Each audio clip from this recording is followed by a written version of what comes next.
is no longer news that the governorship candidate of the All Progressives Congress (APC) for the September 19, 2020 gubernatorial election in Edo State, Pastor Sage Izeyamu, has come out to make claims about his victory of the forthcoming governorship election in the state. The election, which is coming up next month, has been a subject of discussion on several media outlets for months now. It is expected that the governorship election will be keenly contested between Governor Godwin Obaseki of the People's Democratic Party and Pastor Sage Izeyamu of the APC. However, Osage Izeyamu has made a claim on the contrary, alleging that he will defeat his opponent with wide margin at the poll come September 19, 2020. This, to us, may not be the case, as the governor equally has what it takes to emerge victorious at the poll.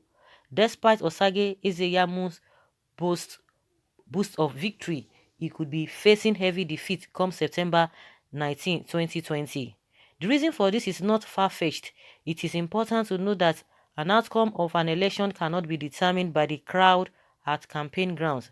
It is possible that some people at the venues do not even have voters card or have interest in the candidate, but attended the rally because of incentives.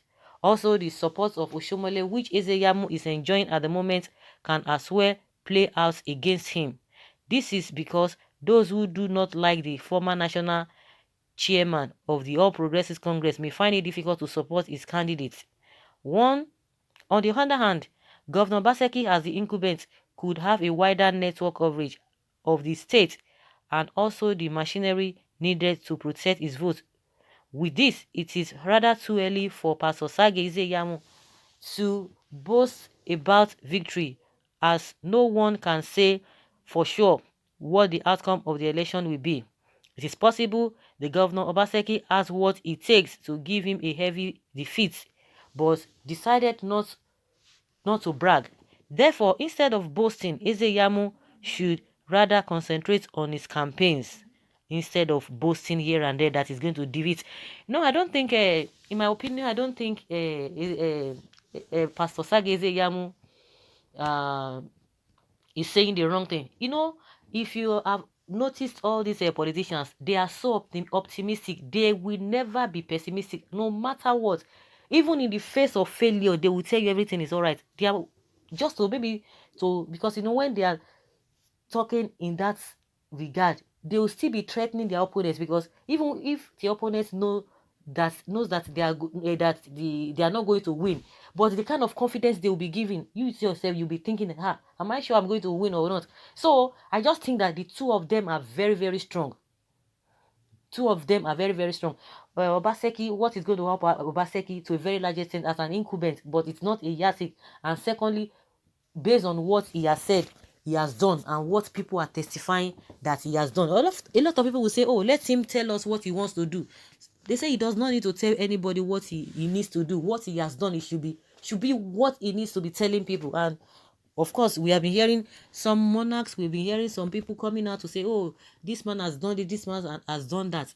And just like I've been saying, that every crowd, massive crowd, does not translate, or even people who are defecting, because we have many people who are defecting, who are defecting from APC to PDP. But what we are seeing from Obaseki's camp is people who are working with him, the aides that are working with him, those who are the ministers and whatever, those are the ones the camping or supporting Izeyamu. And if you want to look at that level, you see that those who are defecting, those who are the grassroots, who are defecting to PDP, you can say maybe they have an upper hand than just a few individuals, because some people will tell you they don't have electoral value.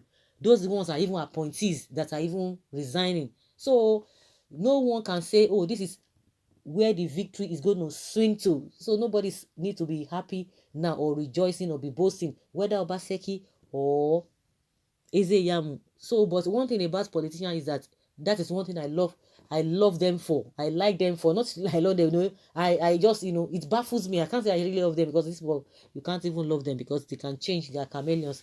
So what baffles me about them is the way and the manner to which they carry themselves. They will give their supporters, they will give themselves hope. They will know definitely they are not going to win, but they will tell you that nothing nothing will make them not to win. So he speaks from that angle. So it's not as if maybe he's trying to boast or whatever, because this man will say the same thing. Just imagine the way they've been accusing themselves back and forth. Oh, it is APC bringing talks. Oh, it is PDP imposing talks. Oh, it is this one that wants to take my life. It is this one attacking me.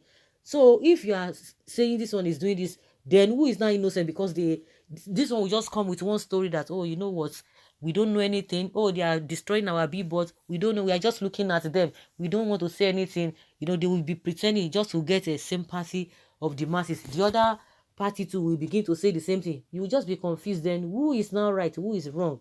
So that is just the way I see it. The two of them, they would have to work very, very hard. They have to work very, very hard. You can't just underestimate any of them. But the unfortunate thing there is that we don't even have a third force in Edo State. We don't have a third force. Even in Nigeria, we don't even have third force. It is only when election is coming, that is when we are going to be seeing people coming together, doing a fire brigade work, you know, bringing fire brigade approach. But now that we are supposed to have third force, that at least, but none, even both at state level or at what is it called, at the federal level, we don't even have that third force. Apart from some states like is it Anambra, is it Habga that is there? I think that one is strong there, is stronger there. But I don't think APC has a root in that Anambra state. So majorly, it is just APC and PDP. APC and PDP. Okay, leave it for God. What I know is that people cannot withdraw their support for Eze Yamu if they want him. Oshomole's support is not issue in Eze Yamu's victory. Oshomole can never be a godfather to Eze Yamu. In fact, the man I mean, Eze Yamu, doesn't have any godfather except Almighty God, and Oshomole is not working to be any godfather.